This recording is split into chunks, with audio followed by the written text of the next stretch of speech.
বন্ধুরা বাজার থেকে আজকে ইলিশ মাছ নিয়ে এসছে, আর এখন যতবার ইলিশ মাছ নিয়ে এসছে না ততবারই ইলিশ মাছের কোনো স্বাদ পাইনি। যেন খুব রাগ উঠছে আমার ইলিশ মাছটা রান্না করতে। তাও দেখি কাঁচাই রান্না করব।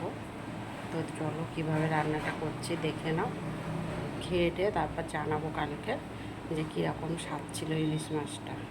এর আগে যতবার ইলিশ মাছ নিয়ে এসছে বড় বড় ইলিশ মাছ নিয়ে এসছে, এবারে একদম ছোট্ট যে ইলিশগুলো হয় না সেই ইলিশ মাছ নিয়ে এসছে। তো দেখি ছোট এনেছে কেমন হয় ইলিশ মাছটা।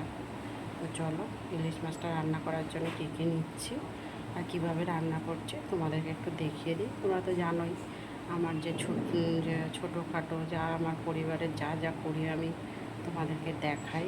যদি ভালো লাগে অবশ্যই যারা আমার ইউটিউব চ্যানেলে দেখছো একটা সাবস্ক্রাইব করে পাশে থেকো, ফলো করে দিও, ঠিক আছে? আর কে কোথা থেকে আমার ভিডিওটা দেখছো অবশ্যই কমেন্ট বক্সে জানিও। আর যারা আমার ফেসবুক চ্যানেলে দেখছো তারা কিন্তু একটা ফলো করে সাথে থেকো, ঠিক আছে?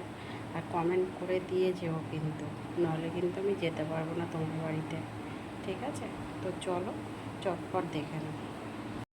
ইলিশ মাছটা রান্না করার জন্য দেখো এখানে ধনে, তারপর গোটা সাদা জিরে, আদার টুকরো, কালো সর্ষে, তারপর সাদা সর্ষে, দুটো শুকনো লঙ্কা, তিনটে কাঁচা লঙ্কা। কাঁচা লঙ্কাগুলো একটু পেকে গেছে তাই নিয়ে নিয়েছি, আর একটু আদা নিয়ে নিয়েছি। তো এটাকে সবার প্রথমে একটু ভালো করে পেস্ট করে নেব। দেখো মাছটা ভালো করে ধুয়ে পরিষ্কার করে নিয়েছি। এখানে যে মশলাটা করেছিলাম মশলাটা দিয়ে দিচ্ছি।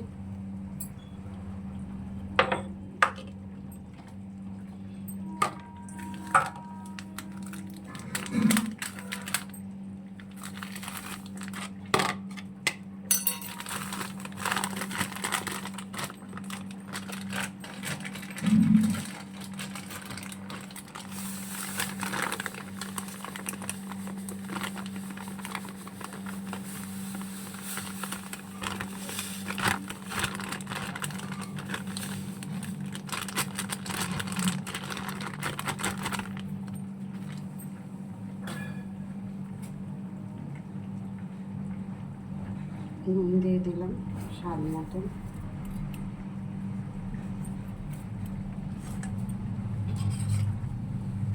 মশলাটা যেটা পেস্ট করেছি তাতে তো লঙ্কা দেওয়াই ছিল, ওই জন্য লঙ্কা খুব বেশি দেব না। হলুদের গুঁড়ো দিয়ে দিলাম পরিমাণ মতন।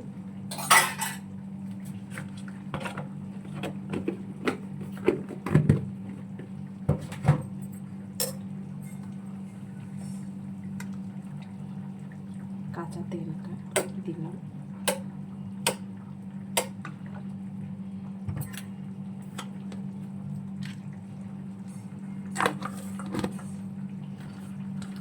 এটা খুব ভালো করে মাখিয়ে নেব। মাখিয়ে মানে হাতে মাখিয়ে তুমি মাংস রান্না করো, হাতে মাখিয়ে মাছ রান্না করো, যাই রান্না করো না কেন মাখানোটা কিন্তু খুব ভালো করে মানে করে মাখাতে হয়। গলাটা খালি বসে যাচ্ছে।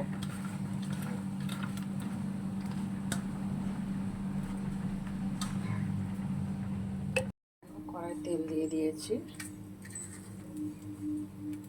একটু কালো জিরে ফোড়নে দেবো, দুটো কাঁচা লঙ্কা দিয়ে দিলাম,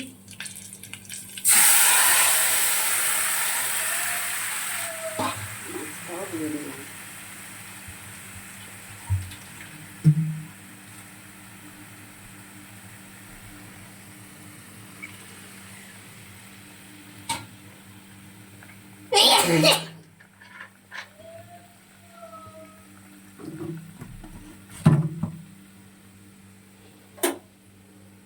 এবার চলো 2-4-5 মিনিট রান্না করতে হবে, খুব বেশি সময় লাগে না ইলিশ মাছ সর্ষে বাটা এইভাবে রান্না করতে। মাখিয়ে জাস্ট কিছু সময় একটু ছেড়ে দিতে হয়।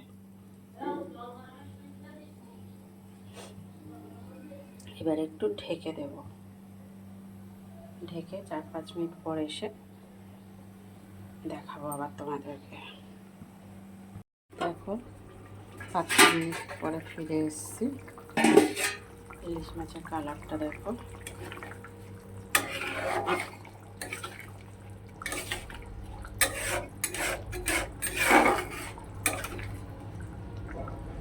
হয়ে গেছে, আর মাছটা রান্না।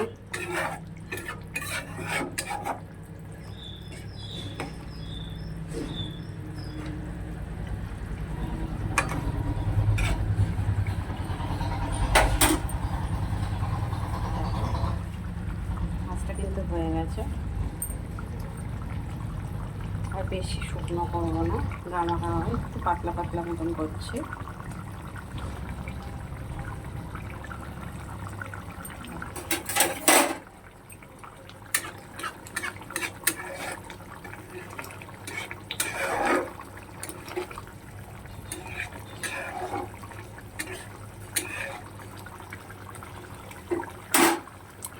বন্ধুরা, ভিডিওটা এখানে শেষ করছি, আর বেশি বড় করছি না। লাইক কমেন্ট শেয়ার করে দিও যদি ভালো লেগে থাকে। ইউটিউবে যারা দেখছে সাবস্ক্রাইব করে দিও, ফেসবুকে যারা দেখছে ফলো করে সাথে থেকো, ঠিক আছে? সবাই ভালো থেকো, সুস্থ থেকো। আবার পরে আসবো ছোট্ট কোনো একটা ভিডিও নিয়ে। তত সময় সবাই ভালো থেকো। টাটা সবাইকে।